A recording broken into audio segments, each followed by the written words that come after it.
hot talk. Penny, aren't you gonna draw something? Relax, we got time. This is so fun. Number 10. Why is Sheldon there? From Pinocchio to robots, The Big Bang Theory made a number of jokes over the years about Sheldon not seeming human. One question. Yeah. Why on earth are you telling me all this? I don't know. Sometimes your movements are so lifelike, I forget you're not a real boy.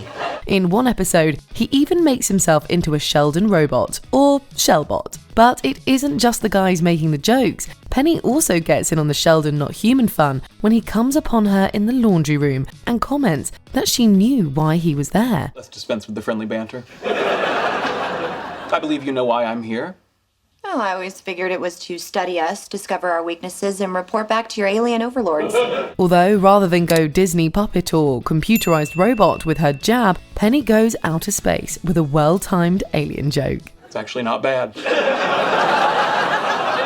But my true purpose in being here will be revealed in this brief PowerPoint presentation. Number 9. Thrifty Penny. In Season 5's The Speckerman Recurrence, Penny realizes with Amy and Bernadette's help that she was kinda mean in high school. Like, okay, this one girl, Kathy Geiger, got really good grades, so we blindfolded her, tied her up, and left her in a cornfield overnight. God, that's awful. In an effort to counteract the guilt she feels, Penny, again with Amy and Bernadette's help, decides that she wants to donate some of her clothes to charity. Perfect! Because I have so many clothes I don't wear, and they're just taking up space, and I go shopping to buy more stuff, and I have no place to put it. This will totally fix that. What about helping people? And helping people. In doing so, Penny learns that doing good really does feel good. However, she also realizes that finding a new pair of jeans in the donation bin feels even better. Yes, to a poor waitress who loves a boot cut. Penny. Come on, they would be so cute on me, and they go great with this sweater. The only thing that could elevate these good feelings even more would be a sweater to complete the outfit. Number 8. Penny the Gamer. In the Season 2 episode, The Barbarian Sublimation, Penny finds herself in a bit of a rut. And I haven't gotten a single acting job. I've accomplished nothing. Haven't gotten a raise at work. Haven't even had sex in 6 months. And just now, when I was walking up those stairs, a fly flew in my mouth and I ate it. Feeling uninspired and a little depressed about the state of her life, career, and relationships, she dives headfirst into the world of online gaming, and possibly into a bag of Cheetos as well. Her obsession with the game leads her to foregoing such things as sleep and basic hygiene. Okay, fine. Just tell me, is it too soon to join a quest to the Black Castle? You were invited on a quest to the Black Castle? Yeah, by some guys in Budapest. I'm just not sure it's the right move for my character. But it's all in the service of some great comedy as she constantly hounds Sheldon for help and eventually hits her rock bottom with the help of Howard's in-game flirting. Buy a flagon of ale at yon virtual tavern? Yeah, sure. Why not? Oh my God, I need help. Number 7. Solving string theory. Penny is usually rather uninterested when any of the guys start talking about science stuff. Spill the beans in front of an outsider?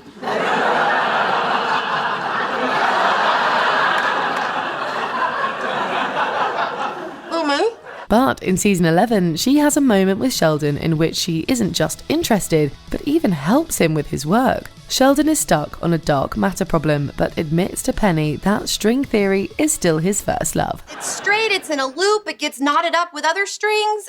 Well, actually, there are no knots in anything greater than 4 dimensions. Well, unless... As he explains string theory, Penny throws out the ideas of knots, which gives Sheldon a new idea he hadn't considered. It's funny stuff, and the hysterical cherry on the top of this funny Sunday is when she goes back to her place and tells Leonard and Amy about her night. Yeah, it turns out the answer's knots. That's cute, but you can't have knots in more than 4 dimensions. You can if you consider them sheets. Good night. Number 6. Standing up for the guys. When a new hot actress, Alicia, moves into the building, Penny finds herself a little jealous of her career and how much the guys are doting on her. And all I've gotten is a couple of national commercials and this recurring thing on a soap. That's That's why I work at the Cheesecake Factory. I'm holding out for the right part. This leads to her dressing up to visit Alicia's apartment and memorizing a science joke to tell the guys. Lots of single, beautiful women come in here every day. Why don't you buy an ice cream for one of them and they might fall in love with you? And the physicist says, yeah, but what are the odds of that happening? When Penny sees how Alicia is using her friends later on, she warns her about taking advantage of their kind nature. The funny part is, the metaphor she uses to make her point is from Star Trek, which catches her surprise as much as it does us. Yeah, you know, like in Star Trek when you're in battle and you raise the shields.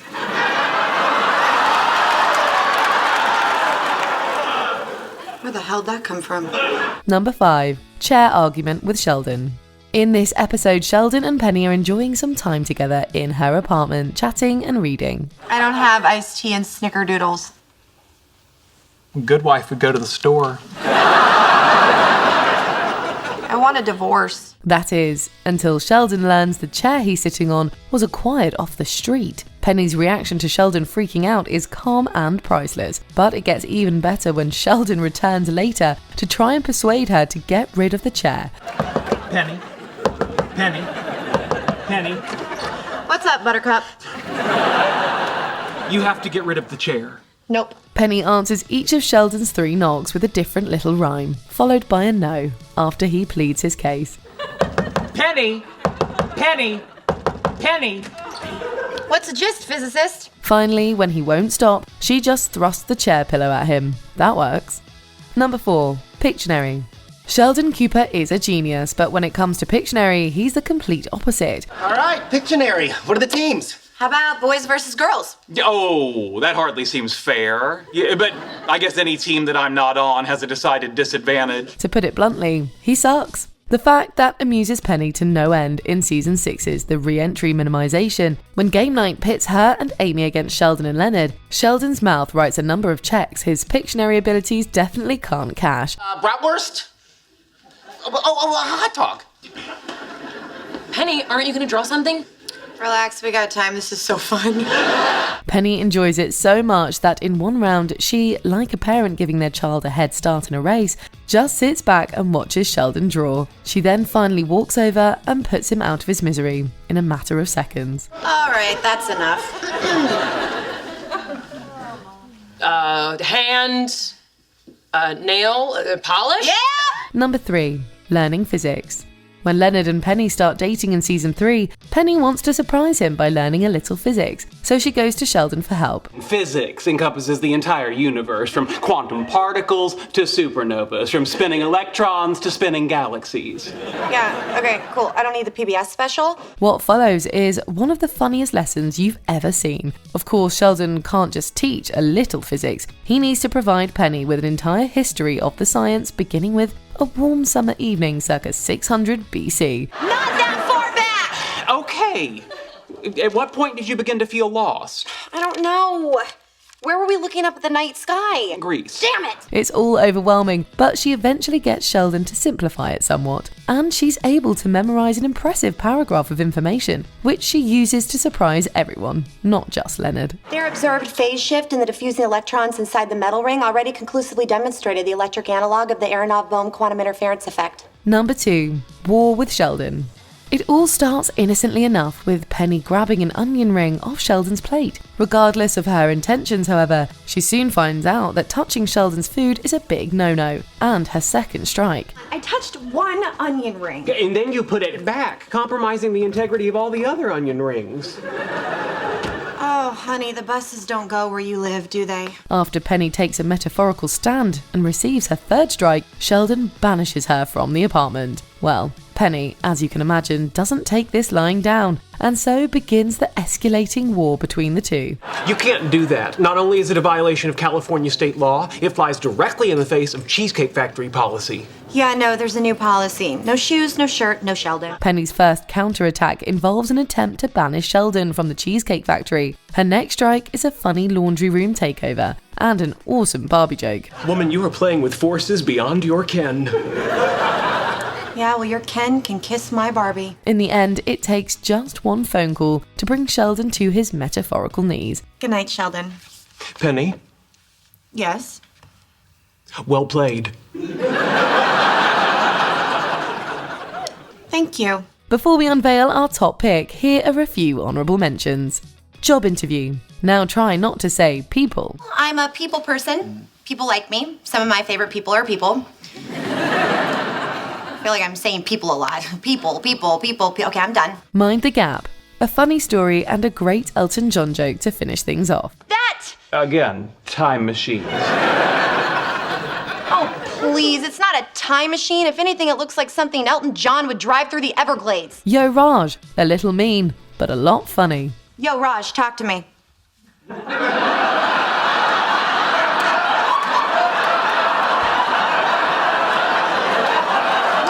Sorry, just screwing with you. Kirk cheated. Her Star Trek knowledge continues to surprise us all. Winnable command scenario, the Kobayashi Maru.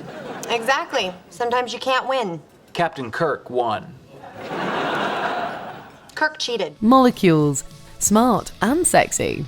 I know, right? Watch this.